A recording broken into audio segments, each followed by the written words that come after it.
انسان جو اپنے بیٹے کو وصیت کرتا ہے وہ اس کے تجربات کا نچوڑ ہوتی ہے اور کمال محبت کے ساتھ اس کی سراسر بھلائی مقصود ہوتی ہے، اور باپ وہ وصیت اپنے بیٹے کو کرتا ہے۔ اور یہاں وصیت کرنے سے قبل کتنے پیار بھرے انداز میں، یا بنیا، اے میرے پیارے بیٹے، احفظ انی اربعن و اربعن، میں تمہیں 4 چیزیں بیان کرتا ہوں اور 4 چیزیں اس کے ساتھ جڑی ہوئی ہیں، تو یہ 8 چیزیں تم یاد کر لو۔ لا یضرک ما عملت معہن، اگر یہ تیرے عمل کا حصہ بن جائیں تمہیں زندگی میں کبھی نقصان نہیں ہوگا، زندگی میں تم شر سے بچے رہو گے، برائی سے بچے رہو گے، نقصان سے بچے رہو گے، تمہارا باطن تمہارا ظاہر اچھا رہے گا اگر ان 4 چیزوں کو 4 چیزوں کے ساتھ جوڑ کر کے اپنے عمل کا حصہ بنا لو۔ فرمایا ان اغنى الغناء العقل، سب سے بڑا غنا، سب سے بڑی دولت مندی، سب سے بڑی ثروت عقل ہے۔ اگر کسی کو عقل کا رزق دیا گیا ہے تو وہ سب سے بڑا دولت مند ہے۔ اگر اس کے پاس مال و متاع بہت سارے ہیں لیکن بے وقوف ہے تو وہ دولت مندی نہیں ہے۔ وَأَكْبَرُ الْفَقْرِ الْحُمْقُ، اور سب سے بڑا فقر اور سب سے بڑی محتاجی جہالت ہے۔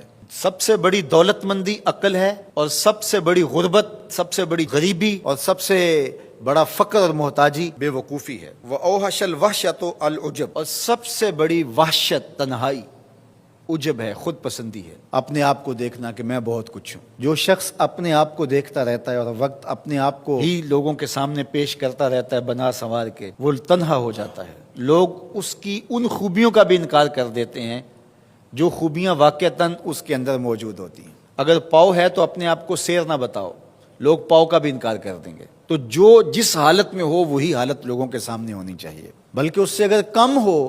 شیخ سعدی نے ایک بڑی خوبصورت بات لکھی کہ تم برے ہو لوگ تجھے نیک سمجھیں یہ بری بات ہے، لیکن تم نیک ہو اور لوگ تجھے برا سمجھیں تو کوئی فرق نہیں پڑتا، تم اللہ کی نظر میں نیک ہو۔ اس لیے تم اگر سیر ہو اور لوگ تمہیں پاؤ سمجھے تو کوئی فرق نہیں پڑتا، لیکن اگر تم اپنے آپ کو پیش کر رہے ہو تو لوگ تمہاری اس حیثیت کا بھی انکار کر دیں گے جو تمہیں حاصل ہے۔